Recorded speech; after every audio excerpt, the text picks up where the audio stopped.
തന്നെ ഒരു മെറ്റീരിയലിസ്റ്റിക് നീഡ്സിന് വേണ്ടിയാണ് ഞാനിവിടെ വരുന്നത്.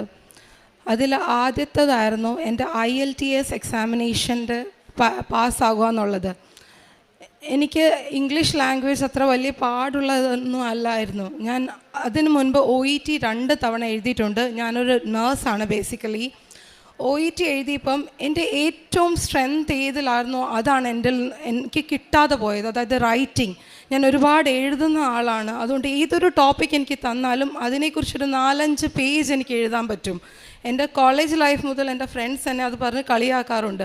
ബട്ട് എൻ്റെ മെറിറ്റ് എവിടെ ആയിരുന്നോ 100% ഞാൻ എൻ്റെ മെറിറ്റിൽ വിശ്വസിച്ച് പ്രാർത്ഥിക്കുമായിരുന്നു, നന്നായിട്ട് പ്രാർത്ഥിക്കുമായിരുന്നു. ബട്ട് ഞാൻ ഉടമ്പടിയിലല്ലായിരുന്നു ആ സമയത്ത്. അപ്പോൾ OET എനിക്ക് കിട്ടാതായപ്പം ഞാൻ ഭയങ്കരമായിട്ട് ഡിപ്രഷനിലേക്ക് അങ്ങ് പോവുക. കാരണം ചുറ്റുപാടുള്ളവരെല്ലാം പറയും ജിബിക്ക് കിട്ടിയില്ലയോ എന്ന്. അപ്പം ഞാൻ തീരുമാനിച്ചു ഇനി ഞാൻ OET എഴുതുന്നില്ല എന്ന്, ഇനി IELTS എഴുതുന്നുള്ളൂ. ബിക്കോസ് IELTS റൈറ്റിംഗ് 2 പാർട്ടായിട്ടാണ്. അപ്പോൾ അതിനകത്ത് എനിക്ക് എൻ്റെ റൈറ്റിംഗ് സ്കിൽസ് കൂടുതലായിട്ട് കാണിക്കാൻ പറ്റുമെന്നുള്ളത്. അപ്പം IELTS ഞാൻ അപ്പിയർ ചെയ്തിട്ട് ഞാൻ ഇവിടെ വരുവാണ് ഉടമ്പടി എടുക്കാൻ വേണ്ടി. അതായത് എന്നാണ് എൻ്റെ റിസൾട്ട്സ് അറിയുന്നത് അന്ന് ഞാൻ ഉടമ്പടി എടുത്തിട്ട് എൻ്റെ റിസൾട്ട് തുറന്ന് നോക്കുമെന്ന് ഞാൻ തീരുമാനിച്ചു. സോ 11th August 2023 ഇവിടെ വന്ന് തീർത്ഥാടക ഉടമ്പടി എടുത്തു. അതിനു മുൻപ് ഞാൻ ലൈറ്റ് ക്യാൻഡിൽ റിക്വസ്റ്റ് ഇട്ടായിരുന്നു. ബിക്കോസ് എനിക്കൊരു കോൺഫിഡൻസ് ഇല്ല എനിക്ക് ഈ ഉടമ്പടി ഇതെല്ലാം കൃത്യമായിട്ട് ചെയ്യാൻ പറ്റുമോ എന്ന്. അന്ന് മോള് കുഞ്ഞാണ്. അപ്പം കുഞ്ഞുങ്ങളൊക്കെ ഉണ്ടായതുകൊണ്ട് 5:30 ഏർലി മോർണിംഗ് പ്രെയർ ചെയ്യാൻ പറ്റുമോ, ഒരു കോൺഫിഡൻസ് ഇല്ല. ഒരു ട്രയൽ എന്ന രീതിയിൽ ഞാൻ ലൈറ്റ് ക്യാൻഡിൽ പ്രെയർ റിക്വസ്റ്റ് ഇട്ടു. ബട്ട് ഇവിടെ വന്ന് ഉടമ്പടി എടുത്തു, തീർത്ഥാടക ഉടമ്പടി എടുത്തു. റിസൾട്ട് നോക്കിയപ്പം എനിക്ക് റൈറ്റിംഗ് കിട്ടി. ബട്ട് എൻ്റെ സ്പീക്കിംഗ് പോയേക്കുവാണ്. അവിടെ വെറും 0.5 എൻ്റെ സ്പീക്കിംഗ് പോയേക്കുവാ. അപ്പം എനിക്ക് പക്ഷേ ഒരു പേടിയോ ഒന്നും തോന്നിയില്ല. ഞാൻ വിചാരിച്ചു ഞാൻ ഉടമ്പടിയിൽ കയറിയിട്ടേ ഉള്ളൂ. അപ്പം ദൈവത്തെ കൂടുതലായിട്ട് അറിഞ്ഞിട്ട് ഉടമ്പടി കൃത്യമായിട്ട് ചെയ്ത് ഇനി ഞാൻ IELTS അപ്പിയർ ചെയ്യുമ്പോൾ എനിക്ക് മാതാവ് അത് തരുമെന്ന് എനിക്ക് പൂർണ്ണമായ വിശ്വാസം ഉണ്ടായിരുന്നു. അതുപോലെ തന്നെ ഞാൻ ഉടമ്പടി ജീവിതത്തിൽ തന്നെ 1 മാസം കഴിഞ്ഞപ്പോൾ ഞാൻ തീരുമാനിച്ചു ഞാൻ അപ്പിയർ ചെയ്യാൻ പോവുകയാണെന്ന്. അങ്ങനെ എല്ലാവരെയും ഞാൻ സാക്ഷ്യങ്ങൾ ഒരുപാട് കേൾക്കുമായിരുന്നു. അതായത് രാവിലെ കിച്ചണിൽ കയറുമ്പോൾ മുതൽ ഈ സാക്ഷ്യങ്ങളും ധ്യാനങ്ങളും അങ്ങ് ഓണാക്കി ഇടും. പിന്നെ 10 o'clock 6 to 10 o'clock കണ്ടിന്യൂസ്ലി ഇത് തന്നെ അങ്ങ് കേട്ടുകൊണ്ടേയിരിക്കും. അപ്പോൾ അതിൽ ഞാൻ കേട്ടിട്ടുണ്ട് എല്ലാവരും പ്രാർത്ഥിക്കുന്നുണ്ട് നീല ഡ്രസ്സിട്ട് എക്സാമിനർ വരണേ. അപ്പം സ്പീക്കിംഗ് എൻ്റെ പോയതുകൊണ്ട് ഞാൻ അങ്ങനെ തന്നെ വിഷ് ചെയ്ത് മാതാവേ ഞാൻ അങ്ങോട്ട് ചെല്ലുമ്പോഴത്തേക്ക് നീല ഡ്രസ്സിട്ടൊരു എക്സാമിനർ ആയിരിക്കണമേ എന്ന് ഞാൻ കേട്ടത് അറിവ് വെച്ചു. ഞാൻ ഉടമ്പടി ഉപ്പെടുത്ത് വിശ്വാസ പ്രമാണം ചൊല്ലി ആ കയറുമ്പോൾ തന്നെ ആ ക്യാബിൻ്റെ സൈഡിൽ ആരും ചവിട്ടാത്തെടുത്ത് ഇട്ടിട്ട് ഞാൻ വിശ്വാസ പ്രമാണം ചൊല്ലി അകത്തോട്ട് കയറുമ്പം ഡോർ ഓപ്പൺ ചെയ്യുമ്പോഴും ഒരു നീല സ്കൈ ബ്ലൂ കളർ ഷർട്ട് ഇട്ടൊരു സാറാണ് നിൽക്കുന്നത്. ഭയങ്കര പ്ലെസൻ്റ് ആയിട്ട് എന്നെ വെൽക്കം ചെയ്തു. എൻ്റെ കോൺഫിഡൻസ് തന്നെ ഭയങ്കരമായിട്ട് വന്നു. ഞാൻ നന്നായിട്ട് അപ്പിയർ ചെയ്തു. എന്നിരുന്നാൽ പോലും ഉള്ളിലൊരു പേടിയുണ്ട് അപ്പിയർ ചെയ്തെങ്കിൽ പോലും. തിരിച്ചു വന്നു. റിസൾട്ട് അറിഞ്ഞു October 20th ആണ്. എനിക്ക് എല്ലാ മൊഡ്യൂൾസിലും റിക്വയർഡ് സ്കോറിൽ കൂട്ടി കൂടുതൽ തന്ന മാതാവ് എന്നെ അനുഗ്രഹിച്ചു. അതിന് ഇതെൻ്റെ മെറിറ്റ് കൊണ്ടല്ല, not by my merit but by his grace എനിക്കിത് കിട്ടിയത്. എൻ്റെ രണ്ടാമത്തെ സാക്ഷ്യം എൻ്റെ ഈ മോന് വേണ്ടിയാണ് ഞാൻ ഉടമ്പടി. രണ്ടാമത് ഞാൻ ഉടമ്പടി പുതുക്കിയപ്പം എൻ്റെ മോൻ്റെ കാര്യം ഞാൻ വെച്ചു. ഏടന് 2.5 വയസ്സ് മുതൽ രാത്രിയിൽ പേടിക്കുമെന്ന് വെച്ചാൽ ഒരു 12-ൻ്റെയും 3-ൻ്റെ ഇടയ്ക്ക് ഈ കൊച്ചു ഞെട്ടി എണ്ണിച്ചിട്ട് നമ്മളെ ആരെയും തിരിച്ചറിയാത്ത രീതിയിൽ എൻ്റെ കുഞ്ഞ് വലിയ വായിൽ കരയും. മോനെ അമ്മയാന്ന് പറഞ്ഞ് ഇവൻ തിരിച്ചറിയത്തില്ല നമ്മളെ. കണ്ണുകൾ തുറന്നാണ് എന്തോ കണ്ട് പേടിക്കുന്നത് രീതി മാത്രമേ എനിക്ക് ഓർമ്മയുള്ളൂ. ആദ്യമായിട്ട് ഇത് നടക്കുമ്പം എനിക്ക് പറ്റുന്നില്ല എന്നെ തന്നെ കൺട്രോൾ ചെയ്യാൻ.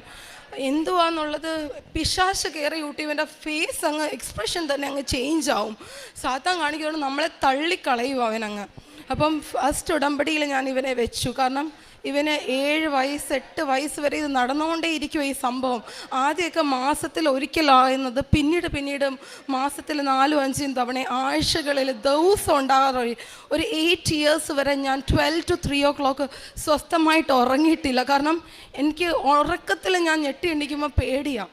അപ്പം ഉണർന്നിരുന്ന് ഇവൻ എപ്പം വരും എന്നുള്ളൊരു കാത്തിരിപ്പ് പോലെയായി ജീവിതം. അങ്ങനെ ഞാൻ ഉടമ്പടിയിൽ എൻ്റെ മോൻ്റെ വിഷയം വെച്ചു. വെച്ചിട്ട് ഞാൻ ഉടമ്പടി തൈലം എന്ന് ഇവനെ തേക്കുമായിരുന്നു, വിശ്വാസ പ്രമാണം ചൊല്ലി. ഇവൻ്റെ തലക്കീഴിൽ ഞാൻ പേപ്പർ എടുത്ത് വെച്ചു, ഉടമ്പടി ന്യൂസ് പേപ്പർ എടുത്തു ഇവൻ്റെ തലണക്കീഴിൽ വെച്ചിട്ട് ഞാൻ ഇവൻ്റെ കഴുത്തിൽ വെളിയിൽ നിന്ന് ഒരു കൗണ്ടറിൽ നിന്ന് ഒരു കാശ് രൂപം ചെറുത് വാങ്ങിച്ചിട്ട് കറുപ്പ് നൂലിൽ കെട്ടി എൻ്റെ ഉടമ്പടി തൈലം തേച്ച് പ്രാർത്ഥിച്ച് ഇവൻ്റെ കഴുത്തിലിട്ട് കൊടുത്തു. അപ്പം ഞാൻ വിശ്വസിച്ച് ഇനി എൻ്റെ കുഞ്ഞിന് ഇനി ഒരിക്കലും ഇതുണ്ടാകില്ല എന്നുള്ളത്. അപ്പം 90 days ഉടമ്പടിയിൽ ഞാനിത് സമർപ്പിച്ച് പ്രാർത്ഥിച്ചു. ബിക്കോസ് ഞങ്ങളൊരു പീഡിയാട്രീഷ്യൻ ഇത് കാണിച്ചതാണ് ഓൾറെഡി. അപ്പം പറഞ്ഞ് പുഷ്പഗിരി അല്ലെങ്കിൽ ട്രിവാൻഡ്രത്ത് ചൈൽഡ് ഡെവലപ്മെൻറ്റ് സെൻറ്ററിൽ ഇവനെ കൊണ്ടുപോകണം, ഒരു ന്യൂറോ കൺസൾട്ടേഷൻ ആവശ്യം വരും. ബിക്കോസ് ഇവൻ പ്രിമച്വർലി ബോൺ ആണ്. ഞാൻ 7th month ആയിരുന്നപ്പോൾ എനിക്കൊരു കാർ ആക്സിഡൻറ്റ് ഉണ്ടായി. അപ്പം ഇവൻ പ്രിമച്വർ ബോൺ ആയതുകൊണ്ട് ബ്രെയിനിൽ എവിടെയെങ്കിലും ഒരു ഡാമേജ് ആയിരിക്കും ഇതിൻ്റെ പ്രോബ്ലം എന്ന് അവർ പറയുന്നത്. ബട്ട് എനിക്ക് നേഴ്സ് ആയതുകൊണ്ട് തന്നെ ന്യൂറോളജിക്കൽ മെഡിസിൻസിനെ കുറിച്ച് എനിക്ക് നല്ല ബോധ്യം ഉണ്ടായതുകൊണ്ട് എൻ്റെ കുഞ്ഞിന് ഒരു മരുന്ന് പോലും ഞാൻ കൊടുക്കില്ലെന്ന് തീരുമാനിച്ചു, ഉടമ്പടിയിൽ വെച്ചു. 90 days ഇവൻ ഇത് ഉണ്ടായിട്ടേ ഇല്ല. ഇവൻ ഉണ്ടാകും, ഒരു ഞെട്ടൽ വരുമ്പോഴത്തേക്ക് ഞാൻ ഇവൻ്റെ മേളിൽ കൈ ഇങ്ങനെ വെക്കുമ്പോഴത്തേക്ക് ഇവൻ ശാന്തമാവും. എന്നിട്ട് ഇവൻ കിടന്ന് ഉറങ്ങും സമാധാനമായിട്ട്. കുഞ്ഞിന് രാവിലെ ആകുമ്പോൾ ഇതൊന്നും ഓർമ്മയില്ല. ഞാൻ ഇവനോട് ചോദിക്കും, മോനെ എന്തുവാ രാത്രി, മോൻ എല്ലാം പേടിക്കുന്ന സ്വപ്നം കണ്ടോ? ഇവനിതൊന്നും ഓർമ്മയില്ല. അപ്പം ഡോക്ടർ തന്നെ പറഞ്ഞു ഇവനെ ഇത് ഓർമ്മിപ്പിക്കണ്ടെന്ന് പറഞ്ഞു. അങ്ങനെ ഉടമ്പടി പുതുക്കേണ്ട സമയമായപ്പം ഞാൻ ഗുജറാത്തിലാണ്, ഞങ്ങൾ ട്രാവൽ ചെയ്തുകൊണ്ടിരിക്കുക. 2 ദിവസമായിട്ടുള്ള എൻ്റെ ഉടമ്പടി തീർന്നിട്ട്. അപ്പം ഇവന് കാറിൽ ബൈ റോഡ് ഞങ്ങൾ വരുവാ ഗുജറാത്തിൽ നിന്ന് കേരള. കാറിൽ നാട്ടിൽ കയറിയപ്പോൾ ഇവന് നല്ല രീതിയിൽ വന്നു. ഹൈ റേഞ്ച് ആയിരുന്നു, ഞങ്ങൾക്ക് കാർ നിർത്താൻ പറ്റത്തില്ല. ഇവൻ ബാക്ക് സീറ്റിലാണ്. എനിക്ക് എന്ത് ചെയ്യണമെന്ന് മനസ്സിലാകുന്നില്ല. ഞാൻ ഫ്രണ്ട് സീറ്റിലിരിക്കുക. ഭയങ്കരമായിട്ട് ഓവറായിട്ട് ഇതുവരെ ഞാൻ കാണാത്ത രീതിയിൽ ഇവനിങ്ങനെ വരുവാണ്. ഇവനിങ്ങനെ നമ്മളെ തല്ലുവോ ഇട്ടിട്ട് നമ്മളെ തൊടാൻ സമ്മതിക്കുന്നില്ല. പേടിച്ച് കരഞ്ഞ് ഓട്ടോമാറ്റിക്കലി ഞാൻ എൻ്റെ ഉടമ്പടിയുടെ കാശിരുമ്പ് എടുത്ത് എൻ്റെ തലയിലോട്ട് വെച്ചിട്ട് തൈലം തേച്ചപ്പോൾ ശാന്തനായി ഇവനങ്ങ്. ശാന്തനായിട്ട് എനിക്കതൊരു മനസ്സിലായി, മാതാവ് ആഗ്രഹിക്കുന്നത് ഞാൻ സ്ഥിരം ഉടമ്പടിയിൽ തന്നെ എൻ്റെ ജീവിതം മുൻപോട്ട് കൊണ്ടുപോകണമെന്നായിരുന്നു. കാരണം ഈ ഉടമ്പടി എനിക്കൊരു പ്രൊട്ടക്ഷൻ കവറേജ് ആണെന്ന് എനിക്ക് മനസ്സിലായി, എൻ്റെ കുഞ്ഞുങ്ങൾക്കൊരു കവറേജ് ആണെന്ന് മനസ്സിലായി. നമ്മളെല്ലാവരും ഇൻഷുറൻസ് ഒക്കെ നമ്മുടെ ഹെൽത്ത് കവറേജിന് വേണ്ടി എടുക്കുന്ന തൊട്ട് ഞാൻ ഉടമ്പടിയാണ് എൻ്റെ കുഞ്ഞിൻ്റെ ഹെൽത്ത് കവറേജിൽ വെച്ചേക്കുന്നത്. അപ്പം ഞാൻ ഇവിടെ വന്ന് ഉടമ്പടി പുതുക്കി നെക്സ്റ്റ് 90 days ഇവനത് വന്നിട്ടില്ല. വീണ്ടും 2 days ഗ്യാപ്പ്. ഞങ്ങൾ അവിടെ നിന്ന് ഇവിടെ വരണം, ഇവരുടെ സ്കൂളൊക്കെ നടക്കുവാണ്. എങ്കിൽ പോലും ഞാൻ വിചാരിച്ചു ഞാൻ വന്ന് 3 മാസം കൂടുമ്പോൾ തന്നെ ഇത് പുതുക്കിക്കൊണ്ടിരിക്കും. ആ ഗ്യാപ്പിൽ ഇവന് വീണ്ടും വരുവാണ്. അപ്പം എനിക്കത് മാതാവ് കാണിച്ചെന്ന 2ാമത്തെ അടയാളമാണ് നീ ഉടമ്പടിയിൽ തന്നെ ഉറപ്പിച്ച് നിൽക്കണം എന്നുള്ളത്. ഇപ്പം 6 മാസത്തിന് മേളിലായി എൻ്റെ കുഞ്ഞിന് ഇതുവരെ ഉണ്ടായിട്ടില്ല. ഇത് ഇനി ഒരിക്കലും ഉണ്ടാകില്ലെന്ന് തന്നെയാണ് എൻ്റെ വിശ്വാസം. എൻ്റെ അമ്മ മാതാവ് എൻ്റെ കുഞ്ഞിനെ കരുതുന്നുണ്ടെന്ന് ഞങ്ങൾ വിശ്വസിച്ച് മുൻപോട്ട് പോവുകയാണ്. അടുത്തതായിട്ട് 3ാമത്തത്, എൻ്റെ അനിയത്തി യൂറോപ്പിലെ ഒരു കൺട്രിയിലാണ്. അവൾ പോയിട്ട് 5-6 വർഷമായി, കല്യാണം കഴിഞ്ഞ് പോയതാണ്. ഞാൻ എൻ്റെ ഉടമ്പടിയിൽ അവളുടെ ഈ ഒരു എഡ്യൂക്കേഷൻ്റെ ഒരു ഈക്വലൻസി, നമ്മൾ ഇവിടെ പഠിച്ചിട്ടുണ്ടെങ്കിൽ അത് ഈക്വലൻ്റ് ആണെന്ന് തെളിയിക്കണം നമുക്ക് വേറൊരു കൺട്രിയിൽ പോയി കഴിഞ്ഞാൽ നമ്മുടെ എഡ്യൂക്കേഷണൽ റിക്വയർമെൻറ്റ്സ്.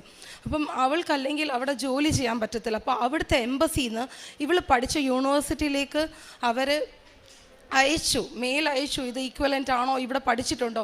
3 വർഷമായിട്ട് ഒരു റിപ്ലൈ പോലും ഇല്ല. ഇവൾ എന്നും വിളിച്ച് എന്നോട് കരയും. ബട്ട് ഈ കുട്ടിക്കും അത്ര വിശ്വാസവും ഇല്ല ഉടമ്പടിയിലും മാതാവിലും. കാരണം ഞങ്ങൾ ഓർത്തഡോക്സ് ഓൾറെഡി മാതാവ് ഞങ്ങൾക്കുള്ളതാണ്, ഞങ്ങൾ പ്രാർത്ഥിക്കുന്നതാണ്, നോയമ്പുകൾ നോക്കുന്നതാണ്. അപ്പം ഈ വിഷയം ഞാൻ ഉടമ്പടിയിൽ വെച്ച് പ്രാർത്ഥിച്ചിട്ട് ഞാൻ ഡയറക്ടർ ഓഫ് ഹെൽത്ത് എഡ്യൂക്കേഷനിൽ വിളിക്കുമ്പോൾ ഞാൻ അറിയണത് ഈ കോളേജ് യൂണിവേഴ്സിറ്റി ക്ലോസ്ഡ് ആയെന്ന്. അതുകൊണ്ട് അവിടെ നിന്ന് റിപ്ലൈ ഇല്ലാത്തത്. അപ്പം ക്ലോസ്ഡ് ആയിട്ടുള്ള ഒരു സ്ഥാപനത്തിൽ നിന്ന് എങ്ങനെ മെയിൽ പോകും? ഒരിക്കലും നടക്കാത്തൊരു കാര്യമാണ്. അവൾ ആ പഠിച്ചത് വെറുതെ ആയിപ്പോയെന്ന് മാത്രം പറഞ്ഞാൽ മതി. അപ്പം ഞാൻ ഒരു എഡ്യൂക്കേഷണൽ ഡിപ്പാർട്ട്മെൻറ്റിൽ റിങ് ചെയ്യുമ്പം ഇവിടെ ഫോണേ എടുക്കുന്നില്ല. ഒരു മെയിലെങ്കിലും ചെന്നാൽ മതി, ഇന്ന ഒരു കോളേജ് ഇവിടെ ഉണ്ടായിരുന്നു, പൂട്ടിയില്ല, പക്ഷേ ഇവൾ പഠിച്ച സമയത്ത് ഈ കോളേജ് ഉണ്ടായിരുന്നു. പക്ഷേ ഇവരാരും മെയിൽ അയക്കാൻ തയ്യാറല്ല.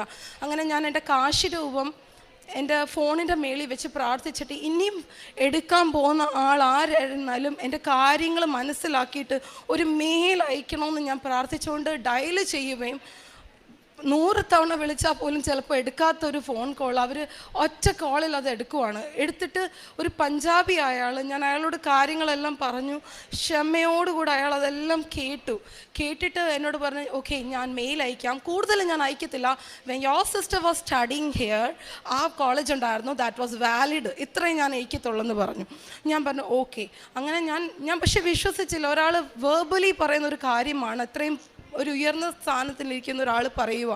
അപ്പം ഞാൻ വിശ്വസിച്ചില്ല. വീട്ടിൽ ചെന്ന് ഒരാഴ്ച കഴിഞ്ഞ് എൻ്റെ സിസ്റ്റർ പറയുക, എംബസിയിൽ നിന്ന് ഒരു മെയിൽ വന്നിട്ടുണ്ട്, that your certificate has been approved എന്ന്. അപ്പോൾ അവൾക്കിനി അവിടെ ജോലി ചെയ്യാനും ഫർദർ സ്റ്റഡീസ് ചെയ്യാനുള്ളൊരു ഓപ്പർച്യൂണിറ്റിയാണ് മാതാവ് തുറന്നു കൊടുത്തത്. ഇതുവഴി അവളും അവളുടെ കുടുംബവും ഉടമ്പടി ജീവിതത്തിലേക്ക് വന്നേക്കുവാണ്. അതാണ് ഏറ്റവും വലിയൊരു അത്ഭുതം. Saint Luke chapter 1:37, nothing is impossible with God. അതാണ് ഇവിടെ തെളിയിച്ചിരിക്കുന്നത്. ഏറ്റവും ഇമ്പോസിബിൾ ആയിട്ടുള്ളൊരു കാര്യമാണിത്. അത് നടത്തി കിട്ടി. അവർ ഓൺലൈൻ ഉടമ്പടിയിലാണ്, ഹസ്ബൻഡ് ആൻഡ് വൈഫ്. അവർ നാട്ടിൽ വരുമ്പം തീർത്ഥാടക ഉടമ്പടി എടുക്കുമെന്ന് ഉറപ്പ് പറഞ്ഞേക്കുവാണ്. നെക്സ്റ്റാണ് എൻ്റെ ഓസ്ട്രേലിയൻ വിസ. ഞാൻ IELTS ക്ലിയർ ചെയ്ത് ന്യൂസിലാൻഡിൽ പോയി എല്ലാവരും ചെയ്യുന്നതായിട്ട് കോമ്പറ്റൻസി അസസ്മെൻറ്റ് പ്രോഗ്രാം എന്ന് പറഞ്ഞൊരു പ്രോഗ്രാം കംപ്ലീറ്റ് ചെയ്ത് രജിസ്ട്രേഷൻ കിട്ടി. ഈ 2024 ഒക്ടോബറിലാണ് ഞാൻ ആ കോഴ്സ് ചെയ്യുന്നത്. ഏറ്റവും കൂടുതൽ ക്രൈസിസ് ഉള്ള ടൈമാണ്, റിസഷൻ നടക്കുക ന്യൂസിലാൻഡിൽ. എല്ലാവരും പറഞ്ഞു നിന്നിട്ട് കാര്യമില്ല, ജോലിയൊന്നും കിട്ടത്തില്ലെന്ന്. വൺസ് ന്യൂസിലാൻഡ് രജിസ്ട്രേഷൻ ആയിക്കഴിഞ്ഞ് കഴിഞ്ഞാൽ നമുക്ക് ഓസ്ട്രേലിയൻ രജിസ്ട്രേഷൻ ചെയ്യാൻ പറ്റും. സോ ഞാൻ അവിടെ വരുന്നതിന് മുമ്പേ എല്ലാവരും തിരിച്ചു വന്ന് എൻ്റെ കൂടെ ഉള്ളവർ. പക്ഷെ ഞാൻ 1 മാസം കൂടെ നിൽക്കാം എന്നുള്ള പ്രതീക്ഷയിൽ ഫെബ് വരെ ഞാൻ അവിടെ നിന്നിട്ട്, കാരണം പപ്പ ഒക്കെ പറയും ലഭിക്കും, നിനക്ക് കിട്ടും എന്ന് പറയും. അപ്പം ഞാൻ എൻ്റെ പ്രാർത്ഥനയെക്കാട്ടിലും ഞാൻ കൂടുതൽ വിചാരിച്ച എൻ്റെ അപ്പനും അമ്മയും വയ്യാത്തവരാണ്, അവർ റാസയ്ക്ക് വരെ എൻ്റെ ആവശ്യങ്ങൾ പറഞ്ഞ് നടക്കുവാണ്. അപ്പം ഞാൻ എൻ്റെ ഉടമ്പടി പുസ്തകത്തിൻ്റെ ബാക്കിൽ എഴുതിയിട്ട് by the end of first week of February എനിക്കൊരു ഇൻ്റർവ്യൂവിനുള്ളൊരു ഇത് കാണിച്ചു തരണേ അടയാളം എന്ന്. ഞാൻ എൻ്റെ ഉടമ്പടി പുസ്തകത്തിൻ്റെ ബാക്ക് സൈഡിൽ കുറേ കാര്യങ്ങൾ, എനിക്ക് ഡേറ്റ് ഇട്ട് പ്രാർത്ഥിക്കാൻ അറിഞ്ഞുകൂടാ.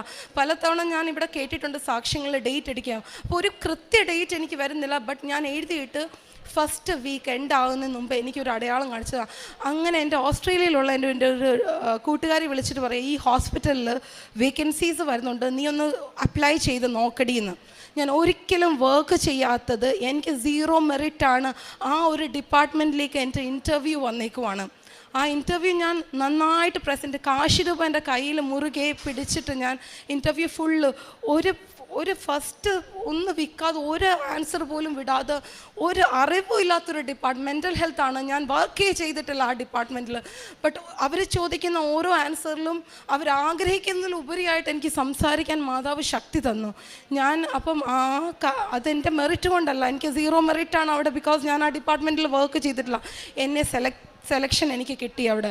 ഞാൻ 2 ജൂലൈയിൽ വിത്ത് ഫാമിലി ഞങ്ങൾ 4 പേരും ഓസ്ട്രേലിയയിലേക്ക് പോവുകയാണ്. എൻ്റെ വിസ ടിക്കറ്റുമായിട്ടാണ് ഞാൻ വന്നിരിക്കുന്നത്. ഇത് കൂടാതെ എനിക്ക് ഒരുപാട് കാര്യങ്ങൾ മാതാവ് നടത്തി തന്നിട്ടുണ്ട്. പക്ഷേ എൻ്റെ കൂടെ അവരാരും ഇല്ലാത്തത് കൊണ്ട് എനിക്ക് സാക്ഷ്യം പറയാൻ പറ്റത്തില്ല അതിനെക്കുറിച്ച്. വൺസ് അവരെല്ലാം എൻ്റെ ഒപ്പത്ത് ഒരിക്കലും നടക്കത്തില്ലെന്ന് പറഞ്ഞ കാര്യങ്ങൾ തന്നെയാണ്. ഇന്ന് ഞാൻ ഇവിടെ തന്നെ നിൽക്കുമ്പം, അവിടെ സാക്ഷ്യം എഴുതാൻ നിൽക്കുമ്പം ഒരു അത്ഭുതം സംഭവിച്ചു. അതും എൻ്റെ സിസ്റ്റർ വരാതെ അത് പറയാൻ പറ്റത്തില്ല എനിക്ക്. അപ്പം മാതാവിൻ്റെ ശക്തി വെളുത്തപ്പെടുകയാണ്. ഈ കവനൻ്റ് അല്ലെങ്കിൽ ഉടമ്പടി എന്നുള്ളത് എൻ്റെ ആത്മാവിന് ഭയങ്കര ഒരു ശാന്തതയും എനിക്കൊരു ഡയറക്ഷനാണ്. എൻ്റെ ലൈഫിലൊരു ഡയറക്ഷൻ കാണിച്ചു തരുമോ, നീ എങ്ങോട്ടാണ് പോകേണ്ടതെന്ന്. എനിക്കൊരു പേടിയില്ല. എൻ്റെ ഹസ്ബൻഡ് ബിസിനസ് മാനാണ്. ഞങ്ങൾ ബിസിനസ്സിൽ ഭയങ്കര ക്രൈസിസ് സിറ്റുവേഷനിലൂടെ പോയിക്കൊണ്ടിരിക്കുവാണ്. പക്ഷേ ഒരു പേടിയില്ല. ആൾക്കാരെന്നോട് ചോദിക്കുന്നത് എനിക്കൊരു ടെൻഷനില്ലേ, എനിക്കറിയില്ല, എനിക്ക് ജീവിതത്തിൽ എന്ത് വന്നാലും ഒരു ഭയമില്ല. സ്പിരിച്വൽ ഗ്രോത്ത് എനിക്ക് കിട്ടിയിട്ടുണ്ട് ഒരുപാട് ഇതിൽ. ഞാൻ പ്രാർത്ഥിക്കുമായിരുന്നെങ്കിലും റെഗുലാരിറ്റി എനിക്കില്ലായിരുന്നു പ്രാർത്ഥനയിൽ. അപ്പോൾ ഈ കൊടുമ്പടിയിൽ വന്നപ്പം കൃത്യമായിട്ട് പ്രാർത്ഥിക്കാൻ കുഞ്ഞുങ്ങളെ ഇരുത്തി.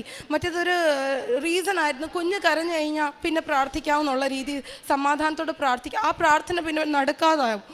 ഇപ്പം ഞങ്ങൾ എത്ര കുഞ്ഞുങ്ങളും അത് ശീലിച്ചു പോയി. കൊച്ച് വരെ അമ്മ മാതാവിൻ്റെ തൈലമാണ് എപ്പോഴും ചോദിക്കുന്നത്. ഒരു ചുമ പോലും വന്നാൽ പോലും, എന്ത് വന്നാലും, ഒരു കൊതുക് കടിച്ചാൽ പോലും അവൾ പറയും, അമ്മ മാതാവിൻ്റെ ഉടമ്പടി തൈലം തേച്ച് തരുമോ എന്ന് ചോദിക്കും. അപ്പം പിള്ളേർ പോലും അത്ര ഉടമ്പടി ജീവിതത്തിലേക്ക് വന്നിരിക്കുവാണ്. പിന്നെ എല്ലാവരോടും ക്ഷമിക്കുവാനുള്ളൊരു ശക്തി കിട്ടിയിട്ടുണ്ട്. അതായത് ആരെന്ത് പറഞ്ഞാലും അവരുടെ സ്ഥാനത്ത് നിന്ന് ഞാൻ മനസ്സിലാക്കും അവരെന്താണ് അങ്ങനെ പറഞ്ഞത്. പിന്നെ എനിക്ക് എൻ്റെ കാരുണ്യ പ്രവർത്തികൾ എന്ന് വെച്ചാൽ ഞങ്ങൾ ഗുജറാത്തിൽ, അപ്പം ഉടമ്പടി ന്യൂസ് പേപ്പർ അവിടെ നമുക്ക് കൊണ്ടുപോകാൻ പറ്റില്ല.